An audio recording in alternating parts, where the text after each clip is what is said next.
going on, fuckers? Thanks for checking this video out. Today we're going to talk about fasting, and specifically we're going to talk about snake diet style extended fasting and how I utilized it to lose. So we're sitting at 7 weeks now. I've been on it for 7 weeks, and not fasting for 7 weeks, but I've been using a snake diet approach for the last 7 weeks to lose it. I weighed in 177 today. I started at 215, so that's about 38 pounds. And so it's been really effective for me. This snake diet protocol has been super effective. Probably the fastest weight loss protocol that I've used. And it has been something that I've been the most compliant with. In the past, dieting in the past for me has been a struggle, getting that 6 meal a day, watching your macros, being very specific about your carbohydrate intake, all of that. It was kind of hit or miss. I've gotten very lean in the past, but as far as the diet, compliance with the diet has not always been great. Now with the steak diet, this is very different. It's a very different issue. I've personally found it very easy to stay compliant on that. So I definitely recommend it for people. So in this video, I'm going to kind of talk about some of the things that I went through and, how I approach things, where I heard about it, stuff like that. So I originally heard about the snake diet through Elliot Hulse's channel. Now, if you haven't checked out Elliot Hulse, he's the guy that does the Elliot stuff, the strength camp stuff. He has all kinds of stuff. His shit is a bit all over the place. He has strength training stuff. He has mindset stuff. He's got diet stuff. Good channel. I'm going to have a link to his intro to prolonged fasting in the description of this video. I'm also going to have the actual link to the snake diet channel in the description as well. So go check out Cole's stuff too. Elliot is a great way to get intro to it. He's got a lot of his own tips and stuff. I like them both, but for different reasons. I really like Cole.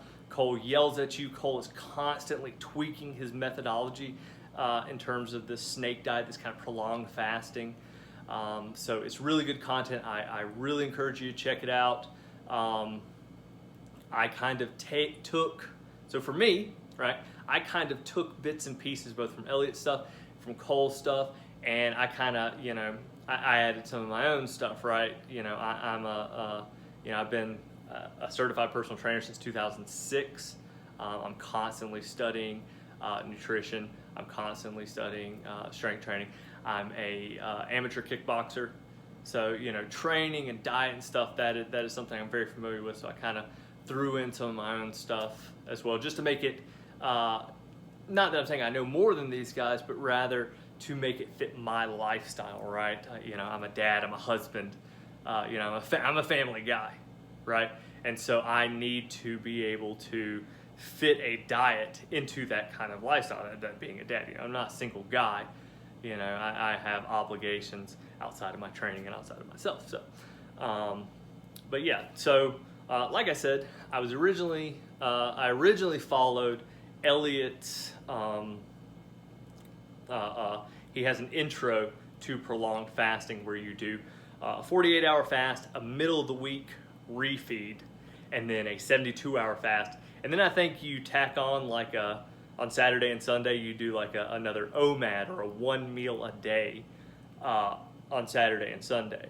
So I did that the first week. I actually used that kind of layout where I would do a 48 at the beginning of the week. I'd do a really low carb, high meat, I'd eat a lot of meat and a protein shake as my middle of the week refeed.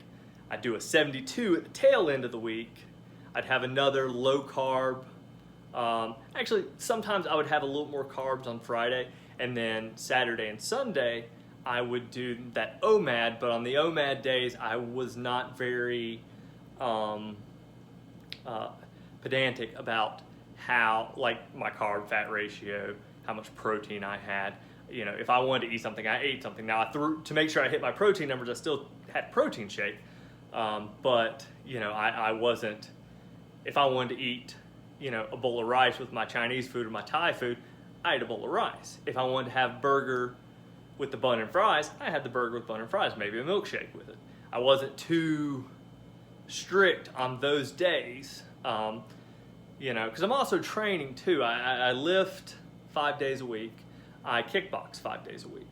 So I'm still training a lot during that time period, you know, so I could kind of get away. I could probably get away with a little bit more of that than maybe your average person could,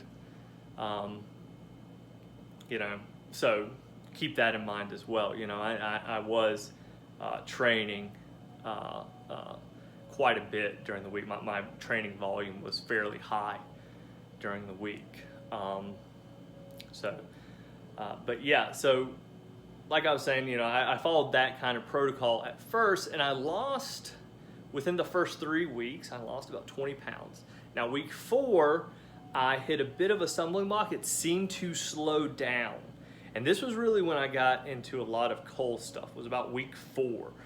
Just looking for ways to tweak things, looking at different issues that maybe he had, maybe he pointed out, that I could kind of dig into. And he has a huge wealth of information on his channel. You really need to check it out. He's constantly tweaking his methodology, and just great resource.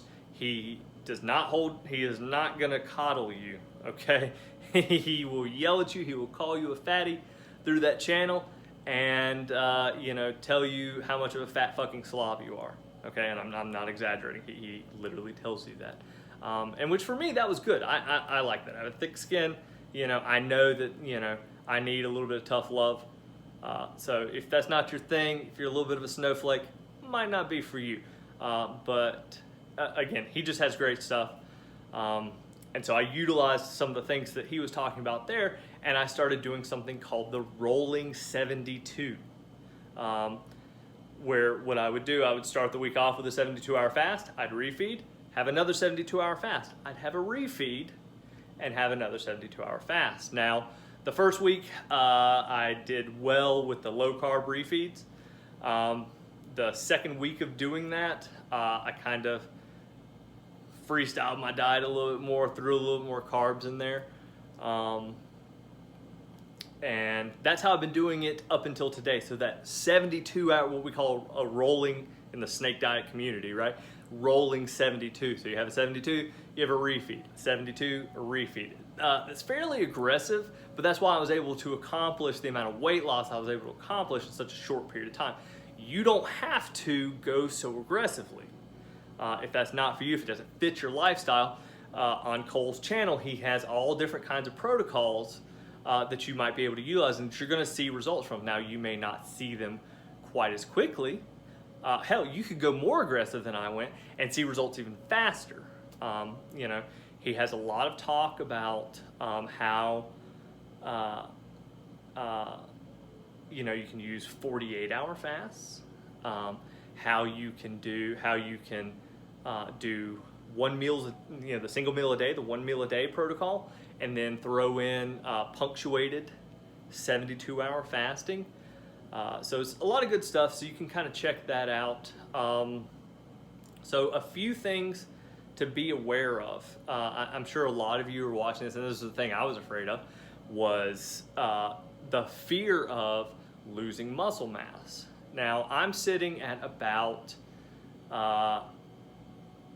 just over 9% body fat. I think I'm like 9.7% body fat when I did my little handheld body fat scanner, which I know is not super accurate, but it's what I use here to kind of give me a gauge, right? And my weight is at 177. So usually, now when I was back when I was fighting, when I actually fought competitively, I've actually kind of retired. I still train kickboxing, but I no longer fight. I haven't fought since 2000. Well, I fought last year, so I did fight early last year. But that was my last fight. So I haven't fought in almost a year. I think in a few weeks it'll be about a year. And but back when I was fighting, I would fight at 155.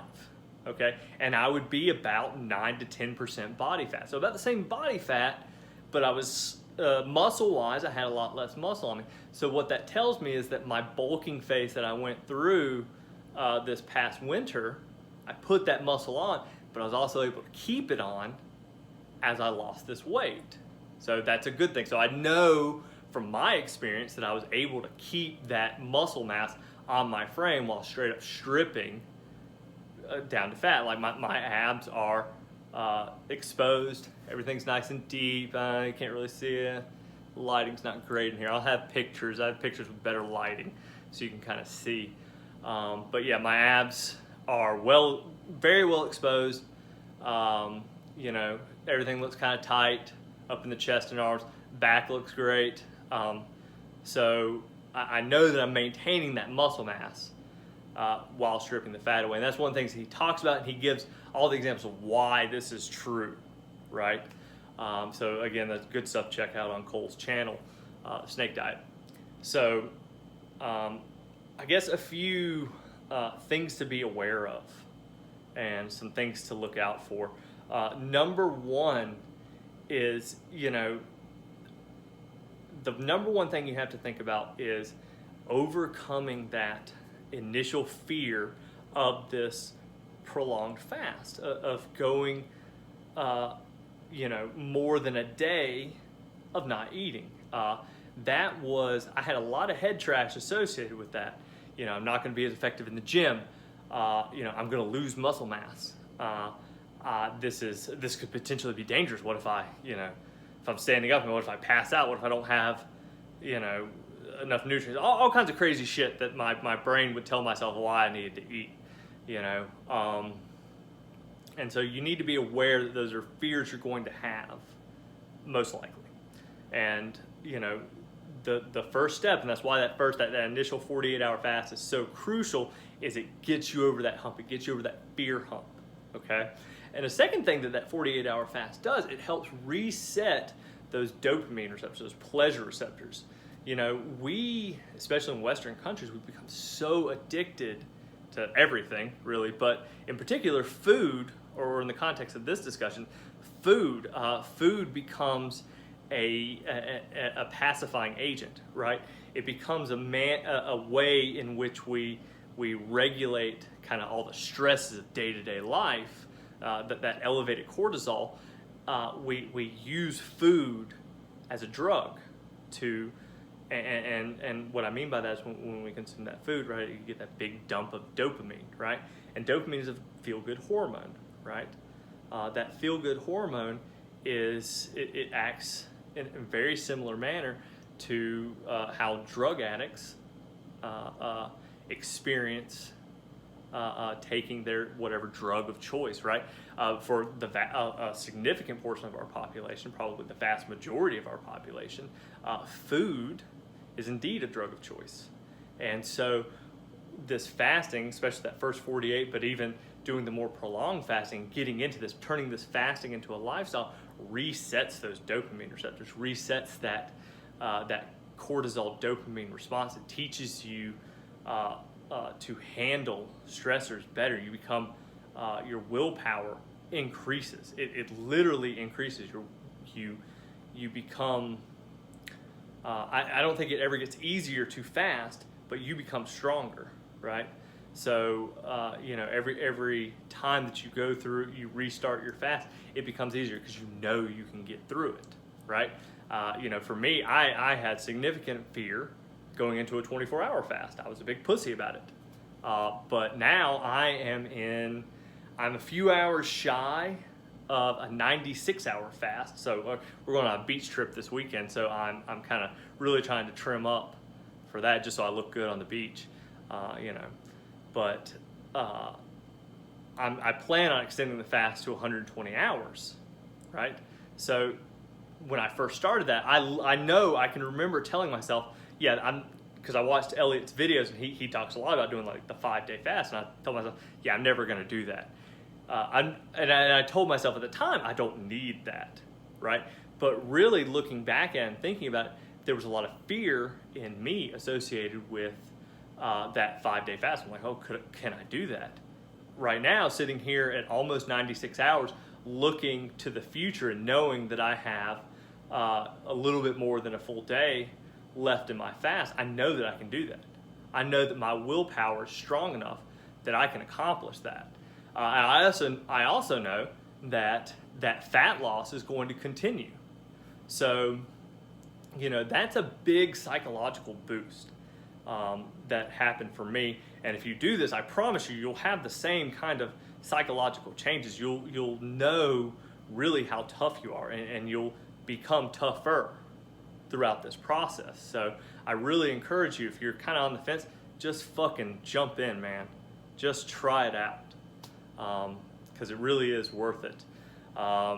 Another thing that is critical for the snake diet, especially when you're going to be training hard, or if you're going to be doing extended fast, is the snake juice. Now this is, I fill one of these up in the evening before I go to bed. I put in a little bit of potassium chloride and a little bit of sodium chloride, shake it up, let it sit in the fridge so it's nice and cold in the morning when I start drinking my fluids for the day. I will say in the beginning, I did not need the salt water, the snake diet water, okay? But I think at about week 3, as I really started to kind of lean out a lot more, that's when I started needing it more and more. Now, I do need it day to day to keep my performance in the gym high, okay? I know today, like at about 96 hours, that trying to work out in that kind of fasted state, because today is a kickboxing day for me, I know that it's not going to be, I'm not going to be at 100%. 96 hours fasted, I'm just not going to be at 100%. And that's fine. That's fine, because this is not going to be my state for the rest of my life. I'm going to have refeeds here and there, but for the most part, you're doing 48s, you're doing 72s, you're going to need this. And even for me at this 96-hour fasting mark, I need this, right? I wouldn't be able to get through the damn workout at all without the snake juice, okay, is what they call it. So, and again, that's potassium chloride, which is kind of like no salt, or Cole on the Snake Diet channel, he has all kinds of recipes and talks for this, but snake juice, the potassium chloride, the potassium, the sodium chloride mixed with water, the ratios of water to salt content is going to vary for everyone. I found that for me, I actually need a very low amount of salt, relatively speaking, compared to other people. I'll fill this whole thing up, I'll put 1/4 of a teaspoon in of each, and that's enough for me. If I do much more than that, I will experience something called a salt flush. Now, that's another thing you need to look out for.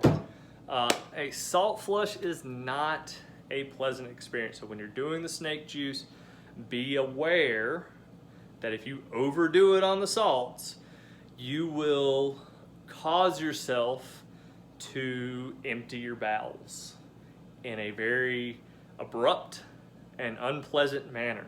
I've heard horror stories. I've been lucky that I felt it coming, and I had heard about it, felt it coming, and I knew that I had to get to the restroom. It is like the most urgent type of diarrhea you've ever experienced, and it just comes running out of you, okay? So you want to avoid that. You want to I would start off with less salt first and gradually add salt day by day to get that right mix for you. And you can kind of gauge that on how you feel. When you're low on those electrolytes, that sodium and that potassium, you will notice that you feel lethargic. You will notice that you feel like shit. Now, in general, dieting and fasting doesn't make you feel like 100%. It doesn't make you feel super fucking great. But there's levels here, right? So yeah, you're gonna be dieting, so you're not gonna feel like 100 fucking percent, but when you feel like absolute dog shit too. So to avoid that feeling like dog shit, you need to get those electrolytes in, that sodium and that potassium. Sometimes a little bit of magnesium. For me, I need very little magnesium. Magnesium is another one that if I put in too much, that's going to give me that salt flush. So I use it very sparingly. Okay. So that's with the snake juice. Another thing that I've utilized a lot is the apple cider vinegar. So, you know, I know you may have heard a lot of good things about apple cider vinegar. One thing that I use it for, I use it on my refeed days to keep my insulin levels from spiking too high. That's one of the great things about apple cider vinegar. There's a lot of research, a lot of studies on this that shows that doing a tablespoon, 2 tablespoons, 3, 4 tablespoons, depending on the size of the meal, right?